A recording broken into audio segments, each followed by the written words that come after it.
انہوں نے مسلمانوں سے حکومت چھینی تو اس کے لیے بہت بڑا خطرہ یہی مسلمانوں کے تعلیم یافتہ لوگ تھے جن کو آپ علماء کہتے ہیں. دو لحاظ سے، مطلب یہ جماعت اسلامی تہذیب کے وارث تھے، اور دوسرا یہ کہ یہ حکومت کے بھی محافظ تھے. اور مطلب یہ کہ 1857 کا جو آخری جہاد ہوا ہے انگریزوں کے خلاف، اس میں علماء ہی نے اس کی قیادت کی، اور اس کے بعد جو ہے انگریزوں نے علماء پر ظلم توڑے.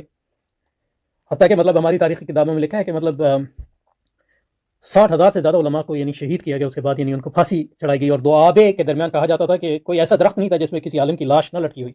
اور پھر یعنی علماء کو کالے پانی بھیجا، اور بہت سے علماء جو ہے مطلب یہ کہ ہجرت پہ مجبور ہو گئے، مکہ چلے گئے، کوئی مدینہ چلے گئے، کوئی دوسری جگہوں پہ چلے گئے. تو اس شکست کے بعد جو ہے ایک جو انگریز نے پوری کمپین چلائی علماء دشنامی کی.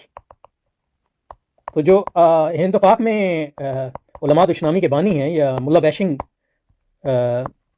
جس کی داغ بیل ڈالی اور جس کو پروان چڑھایا، وہ انگریز ہی تھا. اور اس میں مقاصد تھے، کیونکہ اس کو پتا تھا جب تک مسلمان جو ہے علماء کی قیادت کو تسلیم کریں گے اس وقت تک اس کی حکومت کو خطرہ ہے، کیونکہ وہ ایک دوسری تہذیب کے دائی. تو اس لیے مطلب ایک اہم چیز جو انگریز نے کی وہ یہ کہ نظام تعلیم ختم کرو. نظام تعلیم بدل دیا، اور پہلی چیز یہ کی کہ زبان بدل دی، یعنی فارسی کو ختم کیا، اس کی جگہ اردو کو پروان چڑھایا، اور پھر اردو سے آہستہ آہستہ انگریزی کی طرف متحرک. تو جو مطلب فارسی اور عربی پڑھنے والے تھے وہ مطلب یہ ہے کہ یک قلم جو ہے مطلب وہ اب علماء کے حلقے سے نکل گئے. اب علماء وہ ہو گئے جو انگریزی اور اردو جانتے تھے، اور جو انگریزی کالجوں میں جاتے تھے، اور سید کے جو مطلب مریدین میں سے تھے. تو یہ اور اس کے نتیجے میں جو انگریز کی تعلیم کے اندر سے نکلے اس میں مطلب اسلام دشمنی اور اس کا ایک مذہب جو ہے علماء دشمنی ان کی رگوں میں بھی سرایت کر گئی.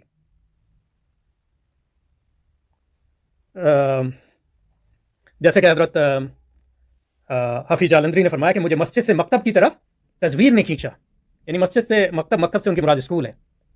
مجھے مسجد سے مکتب کی طرف تصویر نے کھینچا، تنادى للبقاء کی آہنی زنجیر نے کھینچا.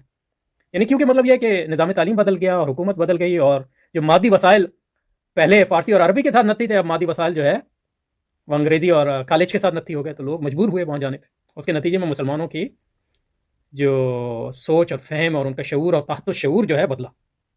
اور اس تحت الشعور میں یعنی اسلام دشمنی اور اسلام دشمنی کا جو مظہر ہے علماء دشمنی. نہیں، یہ ہو نہیں سکتا کہ مطلب آپ علماء کے دوست ہوں اور اسلام کے دشمن ہوں، یا اسلام کے دوست ہوں اور علماء کے دشمن ہوں. یہ ہو نہیں سکتا. اور اگر آپ کہتے ہیں کہ آپ مسلمان ہیں اور علماء کے دشمن ہیں تو پھر وہ مطلب آپ کو کوئی اور ہی اسلام ہے، پرویزی اسلام یا سر سید والا اسلام، جو مطلب انگریز کا اسلام. تو حضرت حفیظ جالندری صاحب فرماتے ہیں مجھے مسجد سے مکتب کی طرف تصویر نے کھینچا، تنادى للبقاء کی آہنی زنجیر نے کھینچا. وہ مکتب پہلا زینہ تلقین بے دینی دکھاتے ہیں جہاں آئینہ خود بینی. تو یعنی مکتب جو ہے، یہ اسکول جو ہے، وہ پہلا زینہ ہے جہاں جو ہے آپ کو مذہب دشمنی اور علماء دشمنی کا. تو اس ماحول میں علامہ اقبال پر